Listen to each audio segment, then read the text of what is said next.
Hola, buenas tardes a todos.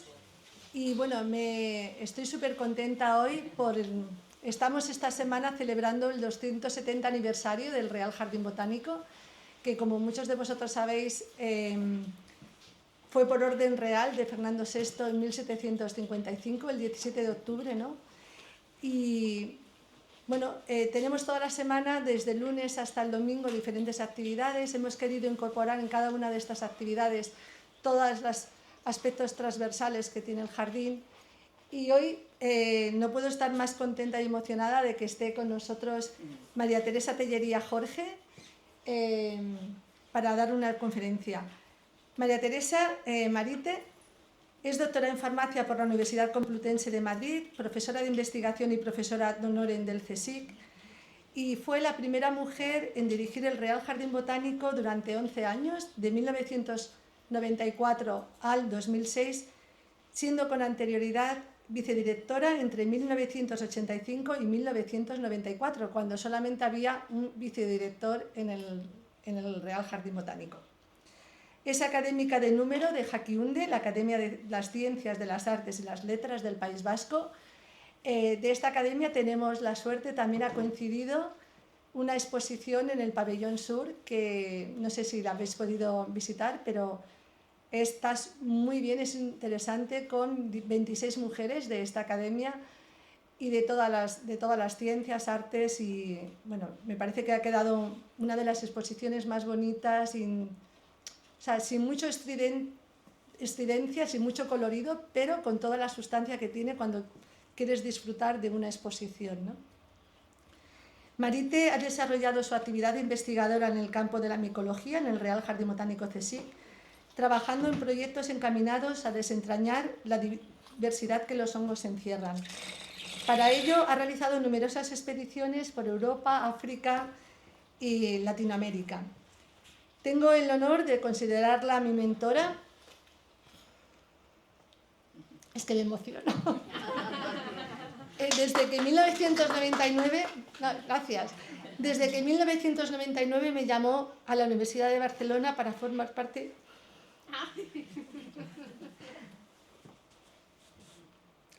de su equipo en Flora Micológica Ibérica. Me llamó solo para 9 meses y llevo 26 años y algo más aquí en el Real Jardín Botánico.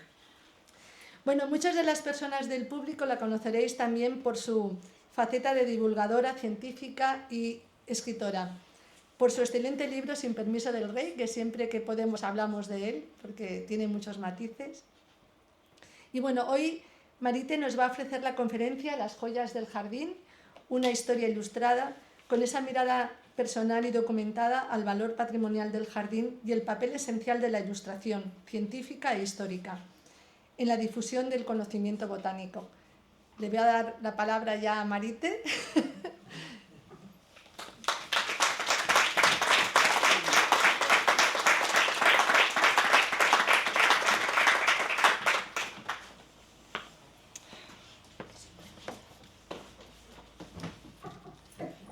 Buenas tardes a todos. Muchas gracias, Maripaz, por esta presentación tan emotiva. Bueno, hoy es un día especial para mí. Y es un día especial por 3 cosas. Porque estamos en la semana del aniversario del jardín, de los 270 años. Es un día especialísimo porque se va a inaugurar una sala abajo, de una sala de exposiciones que va a llevar mi nombre, y eso es para mí un inmenso honor. Y también es un día especial porque es mi santo, de Santa Teresa.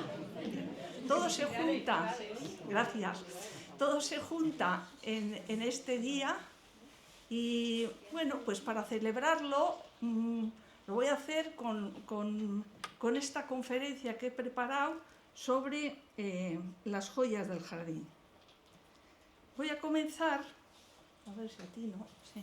voy a comenzar recordando los 270 años de historia del jardín, los 270 años desde el día de su fundación. Si nos remitimos a 1784 y leemos lo que contaba el Memorial Literario en un artículo que se llamaba El Jardín Botánico de Madrid, contaba lo de la creación del jardín botánico del siguiente modo: deseando el rey Fernando VI el adelantamiento de las ciencias y las artes, y con especial aquellas cuyos progresos prometen ventajas para la salud de sus vasallos, se dignó resolver por real orden, en el artículo dicen el 21 de octubre, pero la real orden es del 17 de octubre de 1755, el establecimiento de un jardín botánico en esta corte de Madrid. Luego cuenta una serie de cosas, dónde está situado y demás, y acaba la frase diciendo: y para que se adelantase en estos reinos el estudio de la botánica.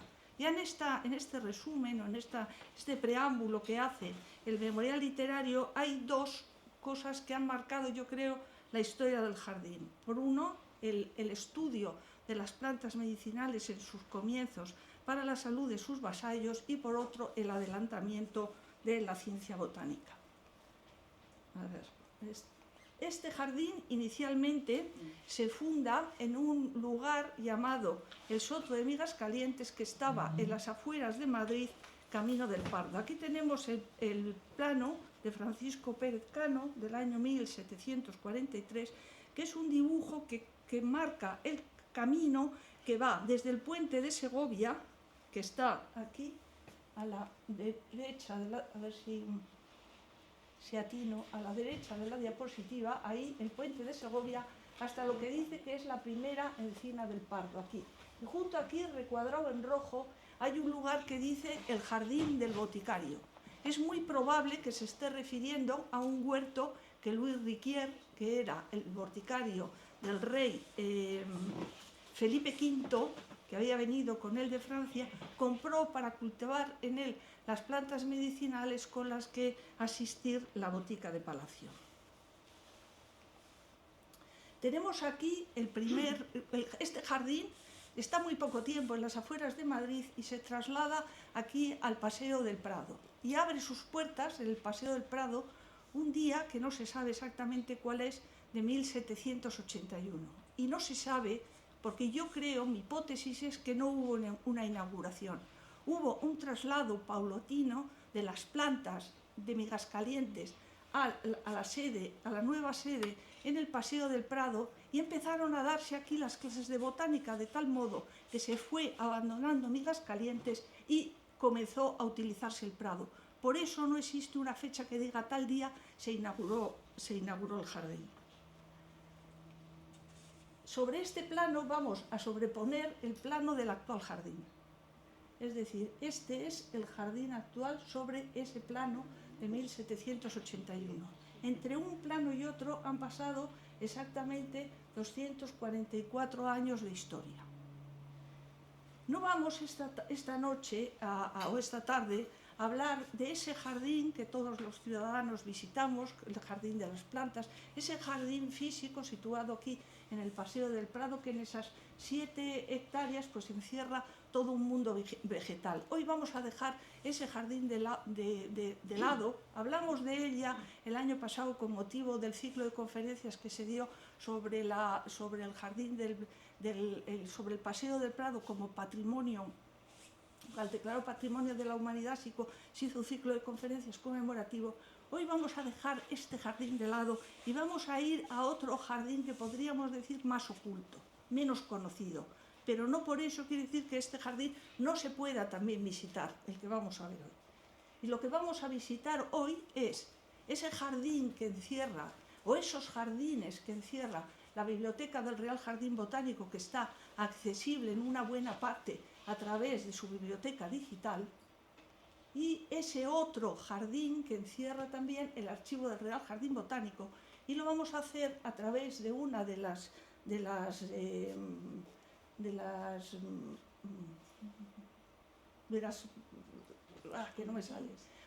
colecciones que están puestas a disposición de los ciudadanos a través de la página Mute Real Jardín Botánico CSIC, que es la colección esta que digo de Mutis, que es, como decía una noticia de prensa del año 20, un referente mundial en la ilustración científica.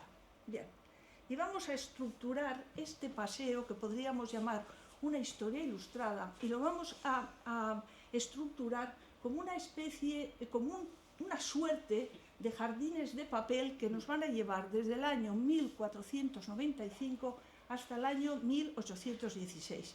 Y este paseo lo vamos a dividir en 4 estaciones diferentes. Y vamos a empezar por la primera, que son los Hortus Sanitatis.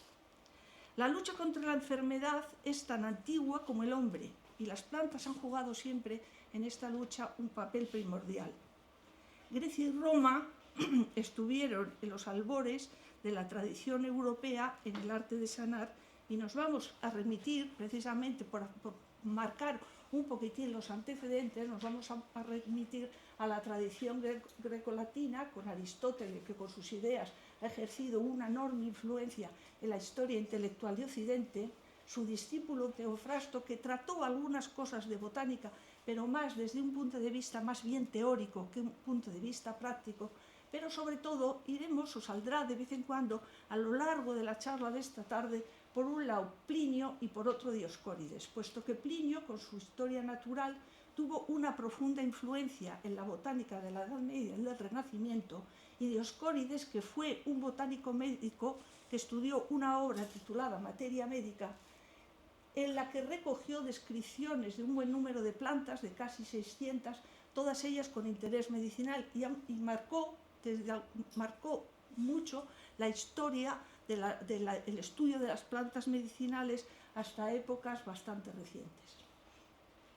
Bueno, todo este conocimiento que viene de Oriente, todo este conocimiento que viene de Grecia y Roma, quedó de algún modo acantonado, por un lado en Oriente, fundamentalmente en la zona de Bizancio, y por otro en el norte de África, en la zona latinizada o romanizada del norte de África. Pasó a Europa y quedó acantonado en la Edad Media en los monasterios medievales. Tenemos aquí uno de estos manuscritos, porque todo era a base de manuscrito, copia tras copia. Tenemos aquí uno de estos manuscritos de plantas medicinales que se conserva en la Universidad de Oxford. Pero ¿qué es lo que sucede? Sucede que mediado el siglo XV, con la invención de la imprenta de tipos móviles, hay una expansión del conocimiento, ya que no es necesario copiar manuscrito tras manuscrito, sino que se pueden reproducir los libros con una rapidez y una exactitud hasta entonces no conocida. Entonces, en esta época, en la segunda mitad del siglo XV, cuando se empiezan a poner de moda unos libros que se llaman herbarium, se llaman Hortus Sanitatis o también se llaman herbales, que en realidad son manuales destinados a facilitar el conocimiento de las plantas medicinales, su modo de administración y cuáles son las propiedades que estas plantas medicinales tenían. Y es en este orden de cosas cuando comienza nuestra historia de hoy, cuando vamos a empezar a hablar de esas joyas del jardín que nos van a llevar a ese paseo que, como prometía, nos va a llevar desde el medievo hasta el siglo de las luces. Y para comenzar, vamos a empezar con un incunable que se conserva en las estanterías de este Real Jardín Botánico, que se llaman De Viribus Herbarium. Este libro es un tratado medieval de plantas medicinales donde se describen y se ilustran aproximadamente unas 70 especies. El libro está atribuido a un tal Emilius Macer Floridus, que no es este nombre más que el seudónimo de un monje medieval que se llamaba en realidad Odo Meum. La edición que tenemos en el Real Jardín Botánico es una edición temprana de las muchas que se hicieron de la obra. En la Universidad de Glasgow hay una edición anterior, pero resulta que esta edición de la Universidad de Glasgow no carece de ilustraciones. Este manual tuvo muchísima influencia en toda la Europa medieval y renacentista. Vamos a ver qué es alguna de las cosas que este libro contiene. Tenemos aquí una imagen de las que una ilustración como vemos todavía muy tosca, muy primitiva, de las 60 y tantas que contiene este libro. Esta ilustración dice de Ligusticis herba. Y luego, a mano derecha, en estos libros no solo es el interés que tiene el libro, sino la historia que los libros acumulan. porque muchos de estos libros llevan manuscritas cosas en el margen, y este concretamente dice, al lado de donde está esta planta, dice hierba que nace en el territorio de Génova, Génova está en Liguria, y por eso se llama así del nombre de la tierra. Este autor que escribe esto en el margen no hace otra cosa que traducir de un modo quizá un poco libre el escrito que lleva el inicio de la parte que escribe el autor en la parte abajo del libro, que dice: de la patria de Liguria tomaron el nombre Ligusticum, porque allí crece en abundancia aquella hierba. Y luego, como es tradicional en estos libros, cuenta un poco los usos de la planta. Dice: tomada con vino para un estómago inflamado, sana, y ayudada de tal poción, sirve para la digestión. Provee en todas y cada una de las enfermedades internas, mueve la orina y purga las menstruaciones. Y vosotros me podréis preguntar: bueno, ¿y tú con esa letra cómo has hecho esta traducción? No hay nada como ChatGPT. Esta traducción está hecha exactamente con ChatGPT, y luego me he tomado la molestia de tratar de descifrar lo que dice en latín, y efectivamente dice eso. O sea que algunas cosas tiene de buenas la inteligencia artificial. El siguiente libro del que vamos a hablar es de 1511. Y este libro se llama Hortus Sanitatis, es decir, Jardín de Sanidad. En el Jardín Botánico tenemos una edición publicada en Venecia, esta de 1511, atribuida a Johannes de Cuba. Hay otras ediciones anteriores, una de 1485, también atribuida a Johannes de Cuba, pero esta está publicada en Mainz, la ciudad alemana donde se inventó la imprenta, y este libro está escrito en alemán, la primera edición está escrita en alemán, y describe e ilustra solo 150 plantas. Hay otra edición un poco posterior, de 1491, que se atribuye al mismo autor y con el mismo nombre, que en este caso ya no solo describe plantas, está escrita en latín, ya no solo describe plantas, describe animales, describe peces, describe minerales, es decir, aves, y con las propiedades medicinales de cada uno de ellos. Además, en la edición que tenemos en el jardín tiene pintado un esqueleto donde se dicen las distintas partes del cuerpo humano. Es un libro francamente interesante. La edición que tenemos en el jardín coincide con la de 1491. Podríamos pensar que las ediciones al principio, al final, o sea, los incunables se llaman aquellos libros que se imprimieron en la cuna de la imprenta, es decir, aquellos que van desde aproximadamente 1450, 1452 hasta el año 1500. Bien, pues los dos primeros son incunables, el que tenemos ya es nosotros que tiene el Jardín Botánico ya es un incunable, pero hay que decir que estos libros podrían pensarse que las ediciones de los libros son como las de hoy en día, quizá de primera, segunda edición con alguna corrección y demás.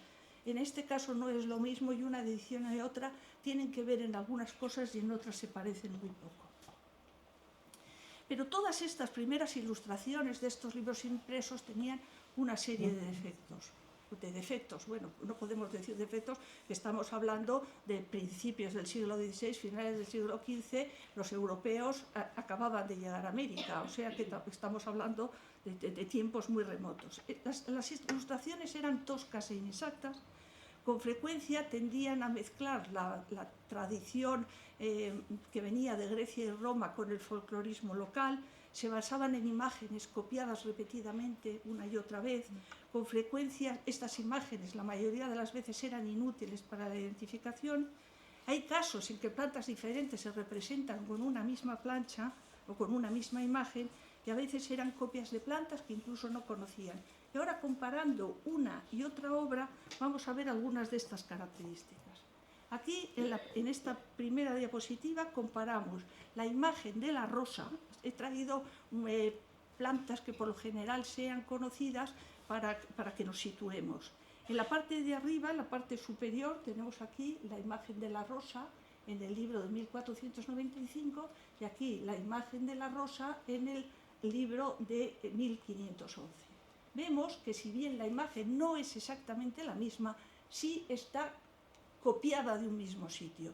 Si nos fijamos en esta flor de aquí arriba y nos fijamos en estas flores, en estas hojas aquí puestas, esta flor o esta rosa dada la vuelta, esta otra en forma de capullo, vemos que están tomadas de un mismo lugar, porque como he dicho ya, no tomaban las imágenes del natural, se limitaban a copiar imágenes que tenían en cartones o imágenes de libros anteriores, incluso imágenes de manuscritos que venían del medievo.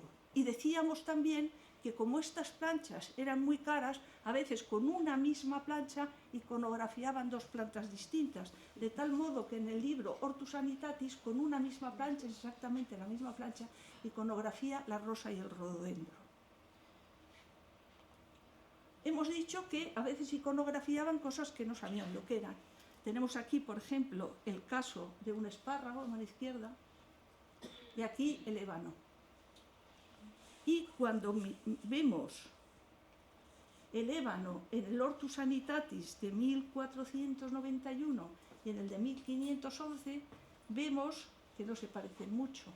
Pero si comparamos este ébano con esta siguiente imagen, sí que nos recuerda algo conocido. Esta imagen es un anónimo del siglo XII, se titula El pecado original, es una pintura mural de una ermita segoviana de la Vera Cruz de Maderuelo, que está en el Museo Nacional del Prado.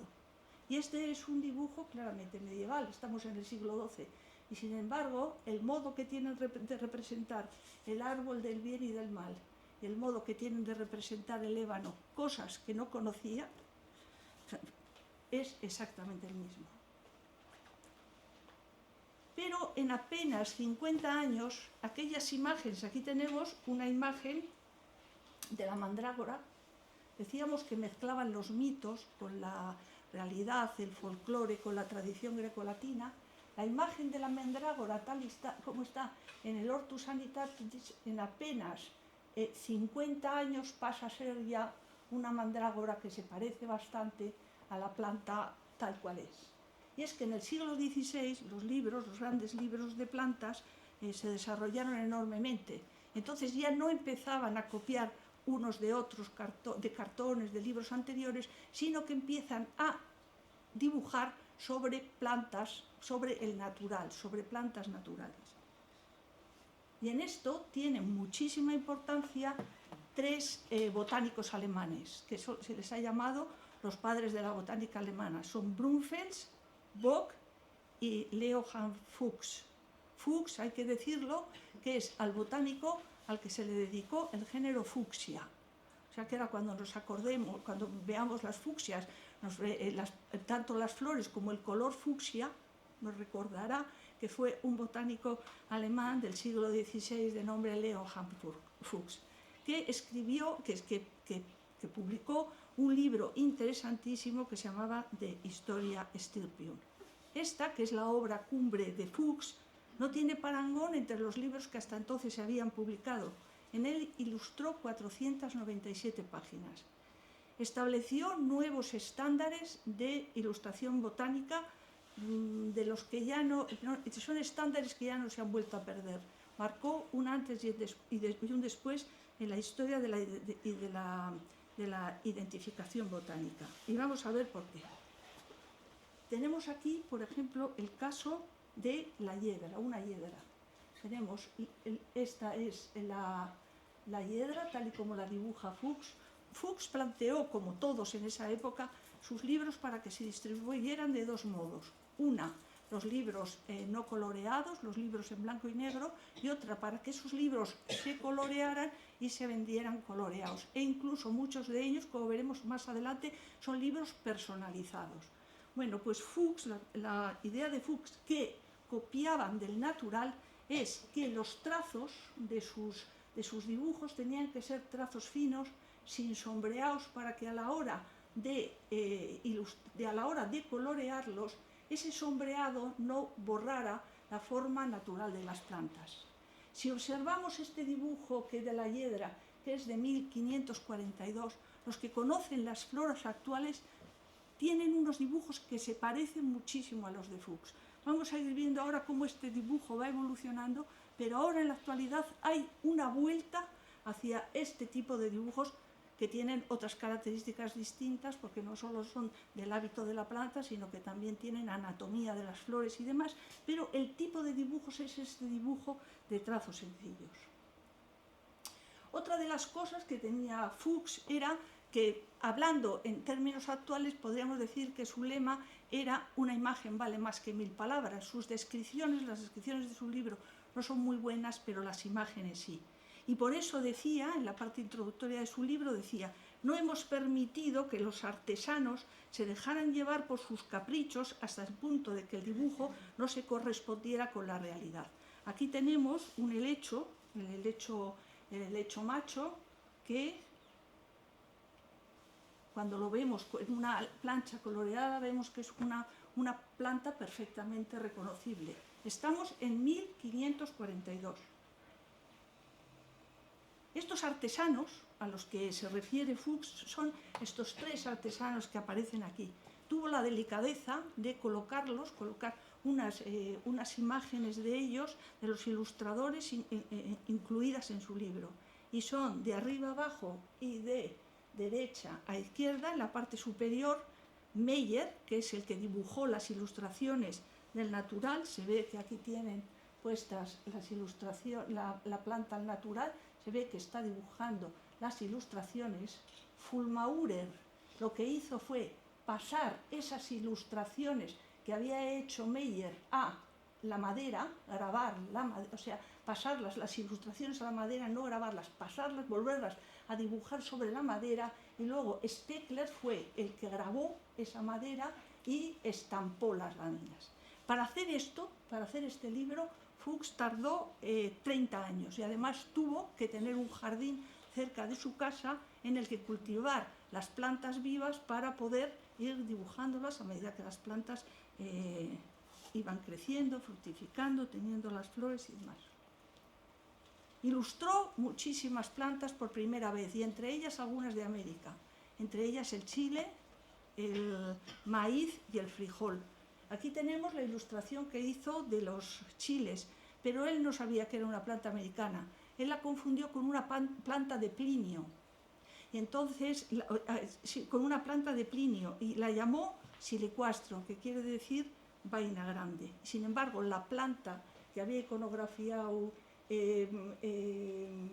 Fuchs es una planta americana, y Plinio nada tuvo que ver con América. Otra planta que iconografió, que dibujó, que ilustró, fue el maíz. Tenemos aquí la imagen que da del maíz bastante certera, pero la llamó el trigo turco. Y creía además que era una planta que había venido desde Grecia. Y dice: dicen que los turcos no usan de este trigo sino en tiempos de hambre, entre las cosas que cuenta de la planta. ¿Y qué es lo que sucedía mientras tanto? Hablábamos de Alemania, hablábamos de Centro Europa, ¿y qué es lo que sucedía mientras tanto en la Europa del Sur, en la Europa mediterránea? Aquí hay 2 figuras fundamentales, una es Mattioli y otra es Laguna. Y esto es lo que hacen, no se fijan ya tanto en Plinio cuanto que se fijan en Dioscórides. Y entonces Mattioli publica una serie de comentarios a la obra de Dioscórides, y sobre todo lo más importante es que estos comentarios, que vienen de una obra escrita en griego, Mattioli la traslada al latín.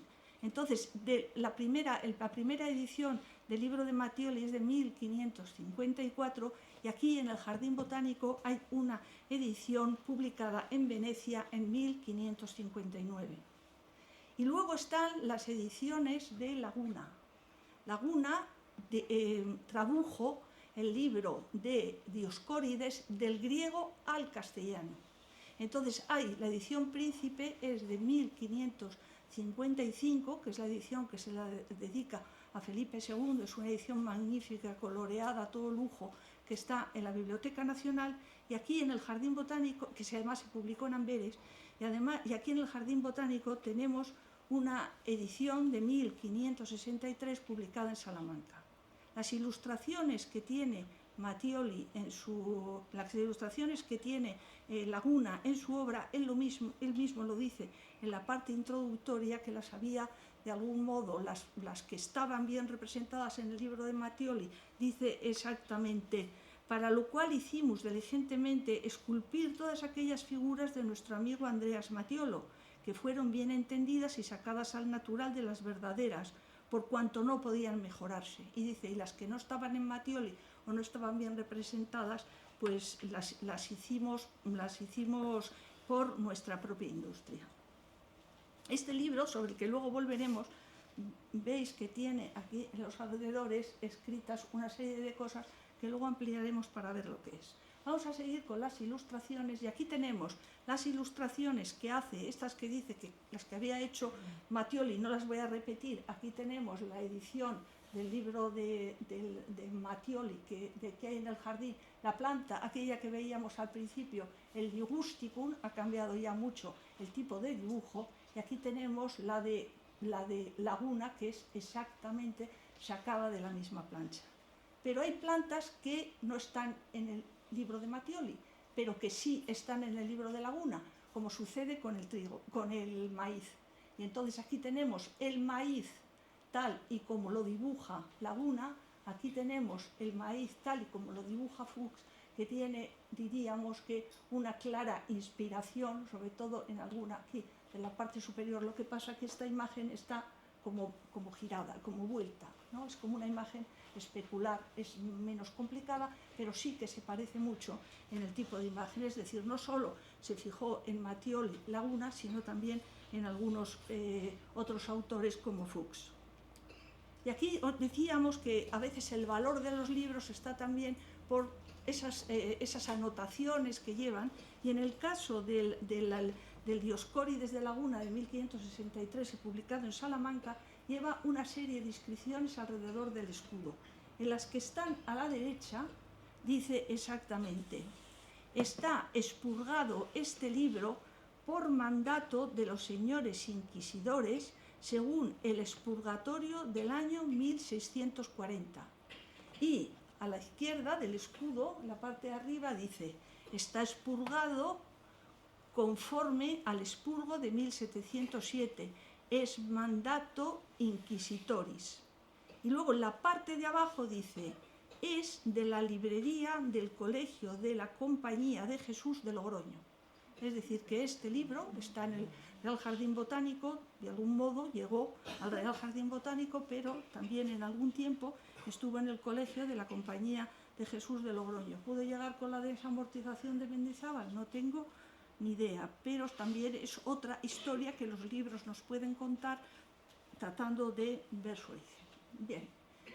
Otras cosas que suceden en la España renacentista es una traducción de un tal Juan Jaraba, publicada en Amberes en una editorial que se llamaba La Gallina Gorda. Este era el nombre de la editorial, y en el escudo se ve aquí que tiene una gallina. Pues bien, Juan Jaraba hizo una traducción, publicó dos traducciones, las dos publicadas el mismo año. Una dice Historia de las hierbas y las plantas sacadas de Leonardo Fusio alemán, y otra dice Historia de las hierbas y las plantas sacada de Dioscórides Anazarbeo. Los dos libros son exactamente el mismo, solo cambia el título. Y entonces esto sí que es rentabilizar bien el trabajo. Y nosotros aquí en el jardín tengo una tendencia a decir nosotros aquí en el jardín como si fuera, ha sido mi casa durante muchísimo tiempo, pero en este momento ya desgraciadamente no lo es, pero tengo esa tendencia a la hora de hablar del jardín considerar lo que es mi sitio. Bueno, y ahora hemos pasado, dejamos los hortus sanitatis, y en este paso vamos a pasar a otro tipo de jardines que son los hortus vanitatis, es decir, los jardines de la vanidad. ¿Y qué es lo que sucede? El Renacimiento trajo consigo el auge de la botánica y de la exploración, y en este contexto surgen los florilegios. ¿Y qué son los florilegios? Los florilegios son obras que reúnen ilustraciones de plantas, por lo general raras o exóticas. Son de alta calidad artística estos libros y en formatos de lujo, y en su mayoría estaban destinados a enaltecer a la nobleza a través de las plantas cultivadas en sus jardines. Podríamos decir que es un vanitas vanitatis, podríamos decir que es lo efímero frente a lo eterno. Es decir, lo que se trata es, a través de los libros, de los jardines y las plantas que ahí se cultivan, exaltar la figura de sus dueños. Y quizá el florilegio más importante, más conocido, el mayor de todos los florilegios sea este, el Hortus Istetensis, un libro publicado en 1613, en que un obispo alemán, un príncipe obispo alemán, encarga a Basilius Besler, que era un botánico y un boticario, que documente su jardín episcopal, que estaba situado en Eichstätt. De ahí el nombre de Hortus Eistetensis, el jardín de Eichstätt, con objeto de plasmar para la posteridad la espectacular flora, tanto flora propia de Alemania como flora exótica que tenía en este jardín que rodeaba su palacio episcopal, que lo tenemos aquí en estas zonas, en las faldas del monte donde se encontraba su palacio, es ahí donde tenía el jardín. Tenemos aquí del ejemplar del Jardín Botánico, tenemos este libro se estructura en 4 partes y cada una de las partes corresponde a una estación del año. Y he traído aquí 2 de las portadas, una dedicada a la clase verna, es decir, a las plantas que crecen en primavera, y otra a las plantas que crecen en el verano. ¿Por qué lo he traído? Porque una no está coloreada, la de la derecha, y la otra está coloreada. Y es exactamente la misma plancha. Pero si observamos, ya en el siglo, a principios del XVII, a la hora de iluminar los libros, podríamos decir lo que hoy llamamos los tuneaban. Es decir, los ponían a gusto de su propietario. Porque si nos fijamos, aquí en esta parte superior, vemos aquí que hay un ángel que parece el ángel de la Anunciación y que, fijándonos bien, puede tener ahí una azucena que significa la pureza, aquí. Pero cuando pasamos al libro tuneado, la cosa cambia. Y entonces ya no tiene eso. Y lo que han pintado aquí es como un escudo, que puede ser que fuera el escudo de los propietarios o del propietario del libro, que también está ese mismo escudo en la portada. De tal modo que los ejemplares que quedan hoy en día de este libro, en su mayoría, y si están coloreados, son piezas únicas, porque al colorearlo no hay 2 libros coloreados que sean iguales. ¿Cuál es el interés o la característica de este libro? Es el primer libro botánico donde se ilustran plantas siguiendo criterios estéticos y abandonando lo que hasta entonces había sido el objetivo general de estos libros, que era el interés medicinal. Todas las plantas están dibujadas del natural. Y otra característica importante es que todas las plantas proceden de un mismo sitio, es decir, son las que estaban plantadas en el jardín del obispo. Si queremos ver el Hortus Istetensis en números, podemos decir que este libro, en los 2 volúmenes, tienen 367 láminas y, como hemos dicho, están ordenadas según las estaciones del año. Podría pensarse que al tener 367 láminas, pues igual correspondía a una lámina por cada día del año, lo cual, pensándolo bien, decir eso es una tontería, porque normalmente en primavera y en verano hay más flores que en el invierno. De hecho, son la primavera y el verano las que contienen más láminas y un mayor número de plantas. El otoño, sin embargo, solamente tiene 7 láminas.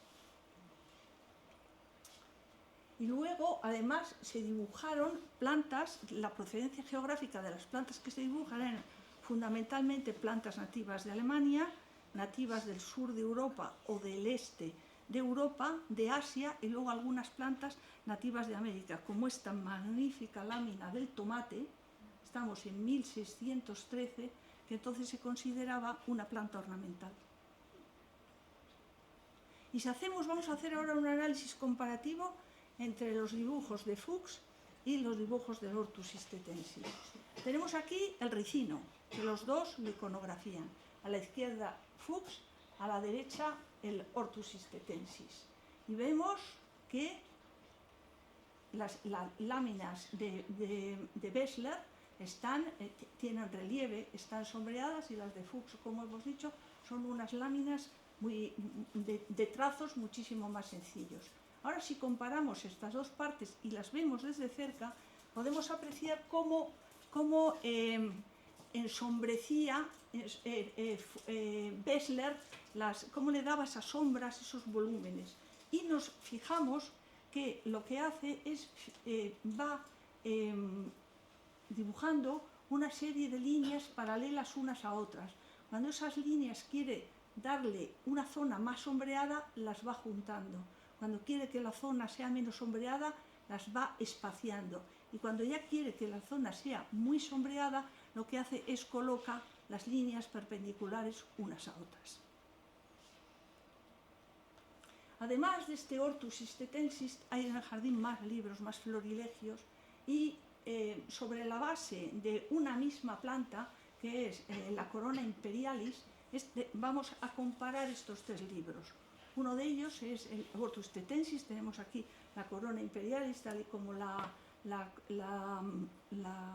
ilustra Bessler, y vamos a pasar ahora a otro libro, a otro florilegio que se llama Theatrum Flore, que este es de un autor francés de nombre Daniel Ravel. Daniel Ravel era un dibujante, dibujaba plantas y vivía de lo que podía, porque también era figurinista de trajes de teatro, es decir, tiene unos libros muy bonitos sobre vestimentas para representar obras de teatro, y tiene además dibujos sobre decorados de teatro.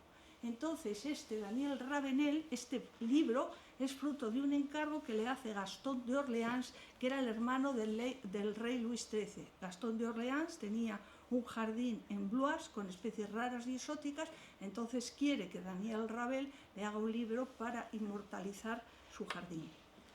Además de Daniel Ravel, en el Jardín Botánico hay otro libro, este es ya del siglo XVIII, donde todavía seguían los florilegios en pie, que era Hortus Nitidissimus. Y este libro es una preciosidad de libro, como todo lo que hizo Trieu.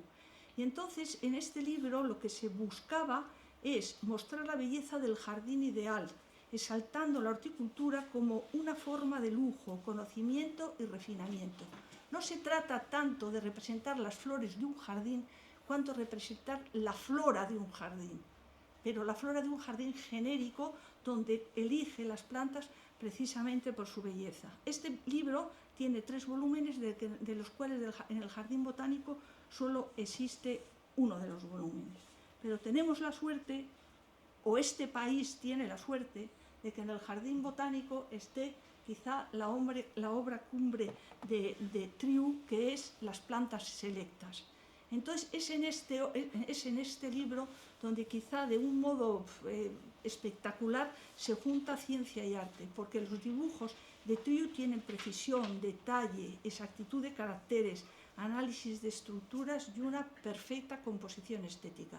Tenemos aquí el caso, por ejemplo, de la magnolia.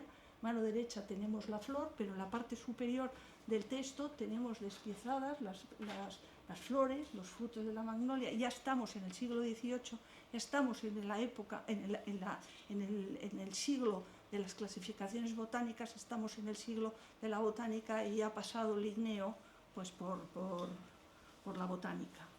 Y tenemos aquí lo que a mí me parece una ilustración científicamente asombrosa, que es la infrutescencia de los higos. Hace falta saber muchísima botánica para ser capaz de entender este dibujo aquí a mano derecha de la complejísima inflorescencia e infrutescencia de los higos. Una cosa tan sencilla que desde el punto de vista anatómico tiene una complejidad extraordinaria. Bien, estamos ya en el siglo XVIII y vamos a entrar ahora hemos pasado de los jardines sanitarios, los jardines de vanidad, y ahora vamos a pasar a los jardines para la ciencia. Iluminado por el siglo de las luces, que lo vio nacer, el Hortus Regius Matritensis vivió entre 1755 y 1805 sus días de gloria. El jardín fue concebido para el estudio y la enseñanza, la salud y el recreo de los ciudadanos, y fue un punto de encuentro entre exploración, observación y sistematización científica. Nuevas especies se describieron gracias a los estudios realizados con las plantas en él cultivadas. Y en este orden de cosas vamos a traer a colación la historia de Cabanilles. El jardín botánico, hemos dicho que se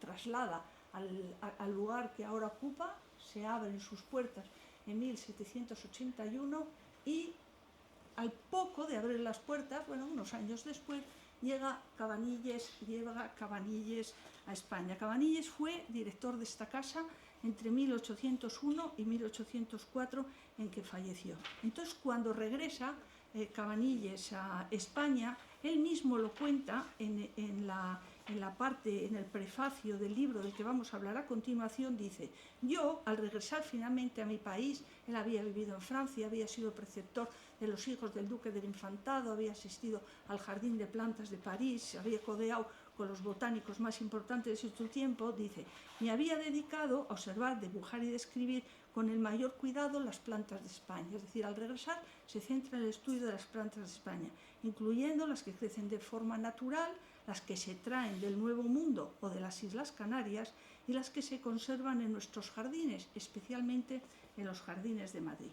Y es en este orden de cosas cuando Cabanilles publica esta obra que se llama Icones y Descripciones Plantarum, que publicó entre 1791. Él llega a España a finales de 1789, cuando después de la toma de la Bastilla, el duque del Infantado y su familia se vuelven para España y un poco después se vuelve Cabanilles. Pues bien, en 1791 empieza a publicar este libro y acaba en 1801 cuando lo nombran director del jardín. Bien, según el INMI, que es un índice internacional de nombres de plantas, Cabanilles publicó un total de 1.232 nombres, de los que 647 nombres los publicó en esta obra. Y de ellos, aproximadamente un 20% de las que estudió, de todas las plantas que estudió Cabanilles, las describió y dibujó y estudió sobre plantas cultivadas en este jardín. Por ejemplo, en el volumen 1, que es el que he analizado con más detalle, en el volumen 1 publica plantas que se traen, descritas como nuevas, que se traen de México y de Perú. 28 de México y 11 de Perú, de las 100 que publicó en esta primera centuria. Eran las plantas que habían traído Hipólito Ruiz y José Pavón, que habían regresado a España en 1788, y las de México, que mandaban Sesey Mociño, las que iban llegando de México como consecuencia de la expedición que se estaba realizando a Nueva España. Y luego también, él mismo lo dice, de las que estudiaba en los jardines de Madrid y sus alrededores, entre los que estaba el Jardín Botánico, en este volumen publica 42, en el Jardín de la Priora, que era el antiguo jardín de la farmacia del Alcázar de Madrid, estaba situado donde ahora está la Plaza de Oriente, Migas Calientes, el antiguo sitio del jardín, una planta, y luego alguna también cultivada en el Jardín del Duque del Infantado. Bueno, aquí tenemos otra planta de las que publica Cabanilles, esta es concretamente de la Ciudad de México. Pero hay libros como este de Cabanilles que cuentan muchas historias. Este libro es algo más que un libro donde se describen plantas, porque este libro, si se sabe leer, si se sabe contextualizar, cuenta muchas historias que tienen que ver con el alma humana. Parece mentira que en un libro de este tipo, tan aséptico, se permee las rivalidades que existían entre Cabanilles y Gómez Ortega. En una nota a esta planta que se llama Malva angustifolia, que es una planta que ya Cabanilles había descrito previamente en una obra que hizo en París, en su obra La Mona del Fiat, él dice ahí en una nota que pone: he dibujado y escrito esta planta de nuevo por dos razones. La primera razón, para cumplir una promesa, y la segunda razón, para demostrar la audacia y falsedad de cierta persona enmascarada. ¿Quién era esa persona enmascarada? Era Casimiro Gómez Ortega. Tenían entre Cabanilles y Casimiro Gómez Ortega una rivalidad increíble. Tenían unos celos increíbles, sobre todo, yo creo que de uno al otro y del otro a uno. y después tenían una rivalidad porque ambos competían por dirigir la botánica hispana. Entonces, ¿qué es lo que sucede? Cabanilles describe una planta cuando estaba en París sobre la base de una planta seca que le envía el segundo de a bordo, podríamos decir que era Palau, el vicecatedrático, porque entonces Gómez Ortega nunca llegó a ser director del jardín, el primer director fue Cabanilles. Le manda una planta seca y entonces Cabanilles la describe. La describe cuando ve la planta fresca, o sea, cuando ve la planta viva, natural, se da cuenta que en la descripción le faltan detalles. No soportaba Casimiro Gómez Ortega que él, que se había desvelado por mandar a todos los expedicionarios a América, viniera uno que llegaba de París, que sabía mucho, que había estado paseando por los salones y describiera todas las plantas que él con tanto esfuerzo había logrado atesorar. Entonces se crea una rivalidad increíble. Entonces Gómez Ortega ataca a Cabanilles enmascarado bajo el nombre de un vecino de Lima, y en los periódicos, esto era una cosa que además no lo ventilaban así en una sala, en los periódicos, y entonces toda esta historia es la que se cuenta en este libro también alrededor, en este caso concreto, de esta planta, pero de estas controversias hubo muchísimas más. Y otra historia que se cuenta en este libro es la de la dalia.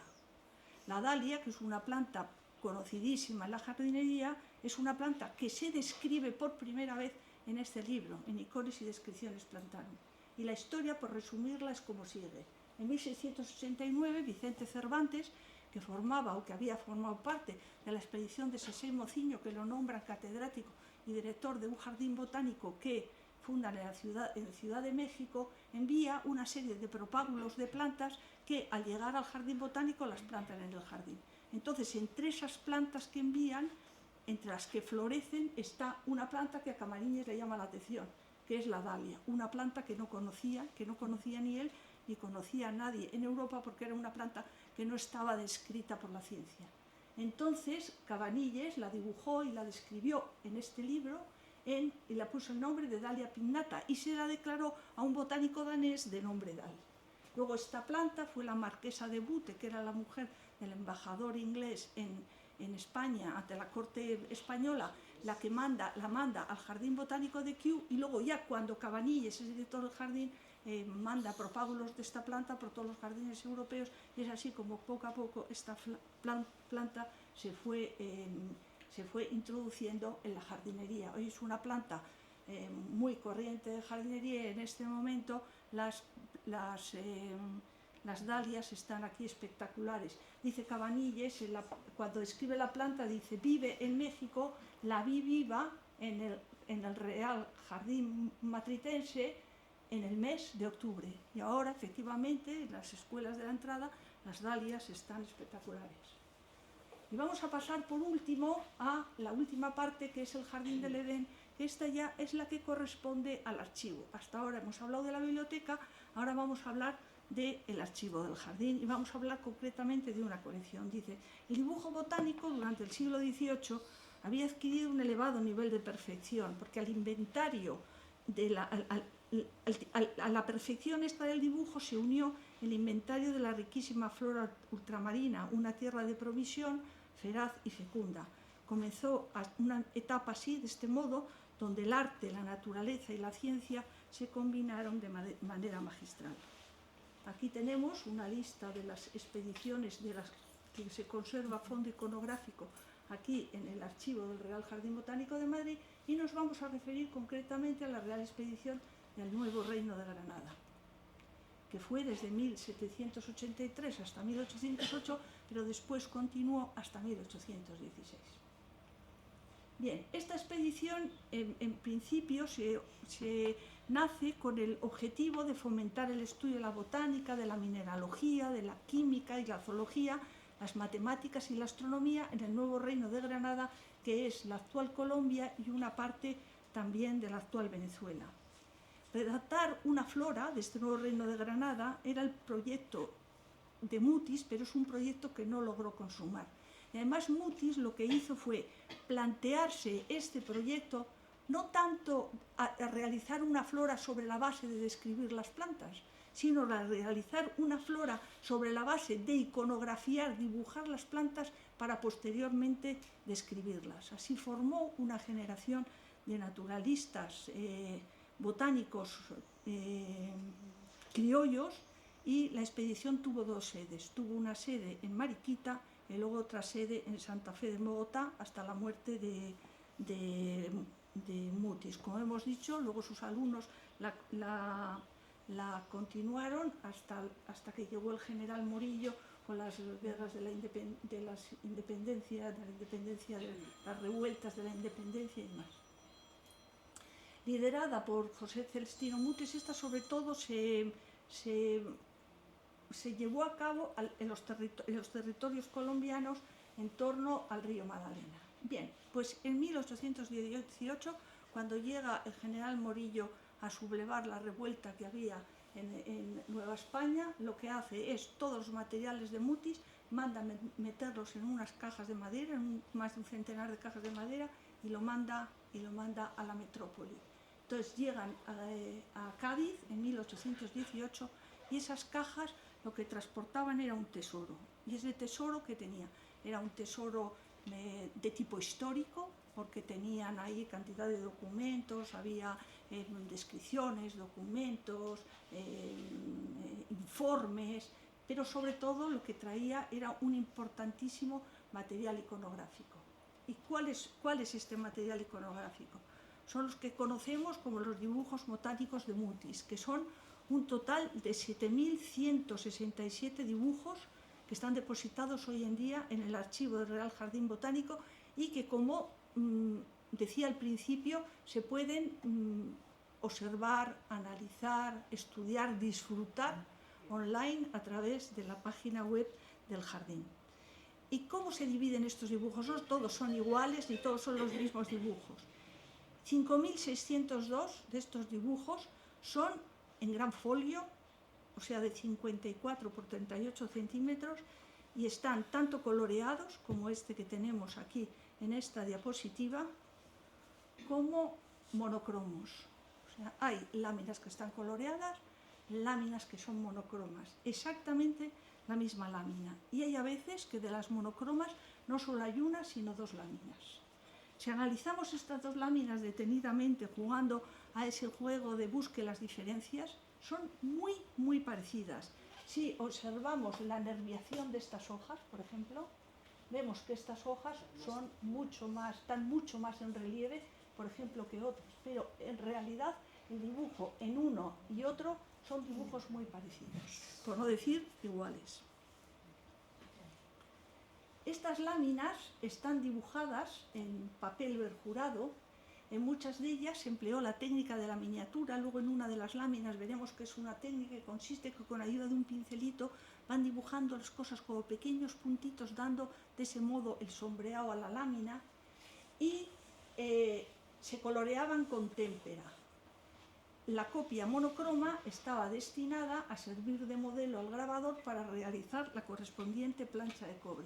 Si ahora sobre este detalle de la lámina monocroma colocamos la lámina en color,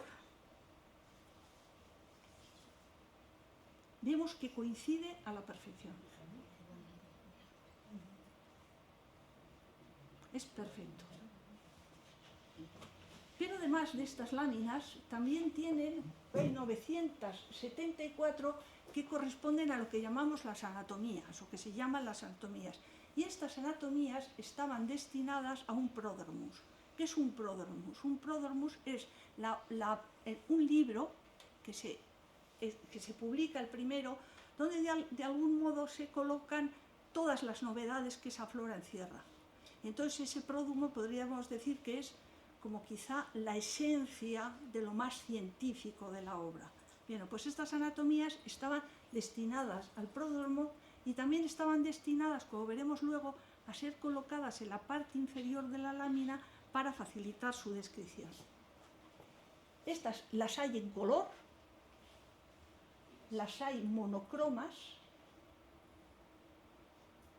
es exactamente la misma lámina, Y ahora vamos a tratar de hacer, o he tratado de hacer, un experimento que me ha quedado medio, porque la cosa tenía su complicación, para tratar de ver si las láminas de las anatomías casan con los dibujos de las anatomías, casan con los dibujos de las láminas. Y en la medida de lo posible he intentado superponer la anatomía con la lámina. Y vamos a empezar por la 1, es decir, vamos a empezar por ahí. Cuando intentamos superponer este dibujo en esta lámina monocroma, lo que nos queda es esto.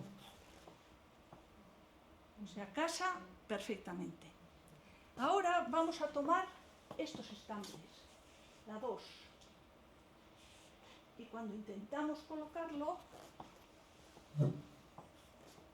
vemos que casa.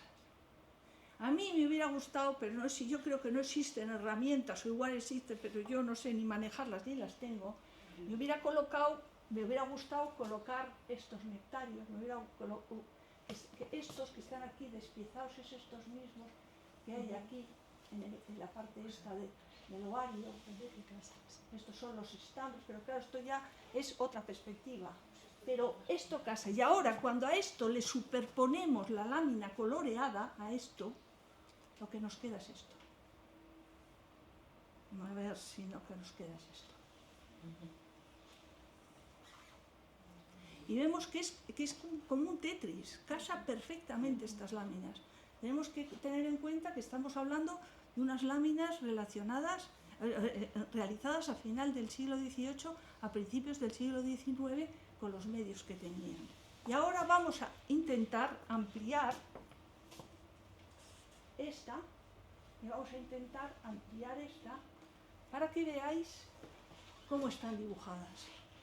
Si aquí observamos atentamente todo este tomento, dibujar los pelos estos uno por uno, tenían que ser con unos pinceles que prácticamente era únicamente un pelo. Luego la nerviación esta de los pétalos. O sea, son unos dibujos increíbles, increíbles. Yo voy a confesar que estaba, no sé, a lo largo de mi vida en el jardín estaba de oír hablar de Mutis un poco cansada. Pero cuando me puse a estudiar los dibujos de Mutis, no voy a decir reenamorada porque no estaba enamorada antes nunca, pero es que me he enamorado de los dibujos de Mutis, ¿verdad? Porque me parecen un prodigio. Y hay un estilo que se llama el estilo Mutis. ¿Y cuál es este estilo? Bueno, pues vamos a ir desgranando un poco este estilo Mutis rápidamente. Dice, por lo general representan siempre las plantas del hábito entero, es decir, las plantas en su conjunto. La planta en posición central y el despiece de la flor con los detalles sacados de las anatomías, veis que son exactamente los mismos dibujos que hay en las anatomías en la parte inferior de la planta. Además generalmente tienen una cuidada composición artística que combina belleza con los caracteres identificativos. Otra de las características es que la composición de la imagen está distribuida alrededor o en torno a un eje central. Dice, en ocasiones la composición artística de los dibujos es de una gran originalidad. Esto parece casi un dibujo art déco. Luego, se trata de representaciones idealizadas de la naturaleza. Decíamos que ellos no describían las plantas, hacían dibujos para luego describirlas. Y aquí vemos como una planta está, este es un bejuco, es una smilax, es una planta que está en todos sus estados de desarrollo. Aquí cuando la planta empieza, con las hojas muy tiernas, en flor, aquí en fruto, todavía no del todo maduro, y aquí el fruto maduro. Es decir, que con un solo dibujo, una especie de retrato robot de la planta que está en todos sus estados de desarrollo. Y otra característica de estas plantas es la refinada técnica en cuanto al uso de los colores y de la paleta cromática. Se ha hablado mucho de cuál puede ser, con qué pigmentos hacían estas láminas, con qué pigmentos las coloreaban. Se sabe poco de eso, porque para analizar estos pigmentos, la mayoría de las técnicas a emplear son técnicas muy invasivas, es decir, había que raspar un poco la lámina, sacarlo, analizarlo, y entonces eso no se puede hacer. O sea, el día que aparezcan técnicas menos invasivas, posiblemente se estudie, pero eso de momento no se puede hacer o no se ha hecho. Entonces yo me he permitido lanzar una hipótesis de dónde pueden estar en parte algunos de estos pigmentos, que es de suponer que fueran pigmentos vegetales. Entonces he compaginado dos cosas. He compaginado por un lado las láminas de Mutis y por otro lado una exposición que hubo aquí en el jardín en la primavera que se llamaba Los colores de la Amazonía.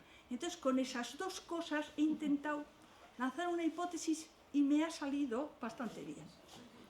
Tenemos aquí, por ejemplo, tenemos un dibujo de una alstromeria, ¿no? De un detalle de la flor. Y a mano derecha tenemos los pigmentos de Bixa o de llana que se sacan de sus semillas. Si comparamos la gama de colores que hay aquí, es una gama de colores bastante parecida a esta de los dibujos de esta alstromeria. Tenemos esta otra. Las flores de esta greigia están en la gama de colores que se sacan de las hojas de una planta que en Colombia llaman cudí y que es Fridericia chica. Si vemos estos colores y los comparamos con estos, qué bueno que la proyección desvirtúa un poco los colores, pero cuando se ven en las láminas o se ven en una pantalla de ordenador buena, los colores coinciden a la perfección. O esta otra, Genipia americana, los frutos de esta planta dan toda esta tonalidad de azules que coincide bastante bien con con los azules de este lupinus.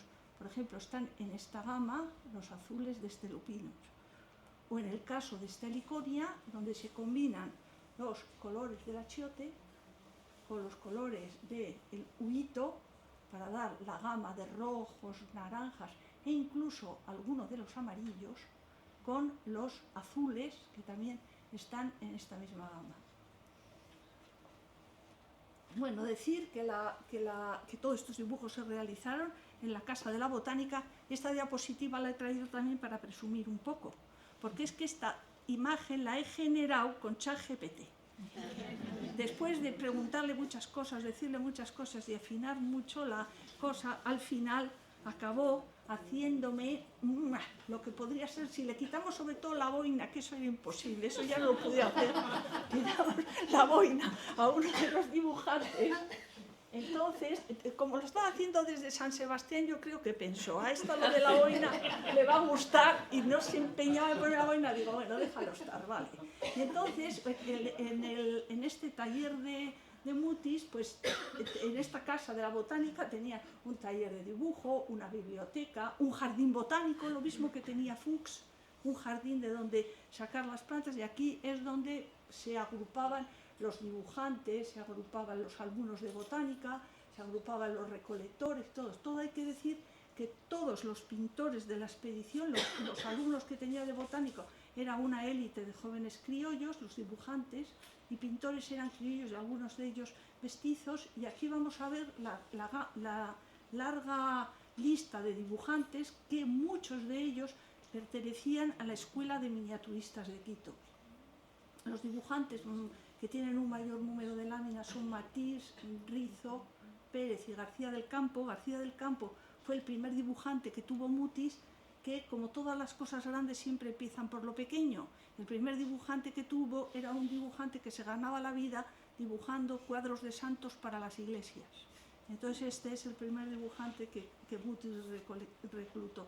Y aquí tenemos quizá la lámina más conocida de todas, que es Mutisia clematis, que es una lámina, una planta que recolectó Mutis, que se la mandó a Linneo y Linneo se la dedicó, en la que, puestos a enaltecer la figura del jefe a la hora del jefe o del director de la expedición, Rizo compone esta lámina con las iniciales de Mutis. Tenemos la J de José, la C de Celestino y la M, todo ello compone la M de Mutis.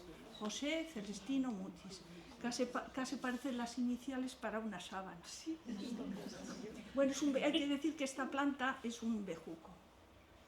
Bueno, y creo que con esto ya casi podemos dar por finalizada esta historia ilustrada a través de alguna de las joyas del jardín que conforman todos estos jardines de papel que se conservan en la biblioteca de archivo del Jardín Botánico, porque este Jardín Botánico es algo más que el jardín que todos los ciudadanos perciben o de los que todos los ciudadanos vemos, el jardín de las plantas, de los invernaderos o incluso el jardín de las exposiciones, porque tiene también muchísimos otros jardines, alberga muchos otros jardines, tanto en su archivo como en su biblioteca.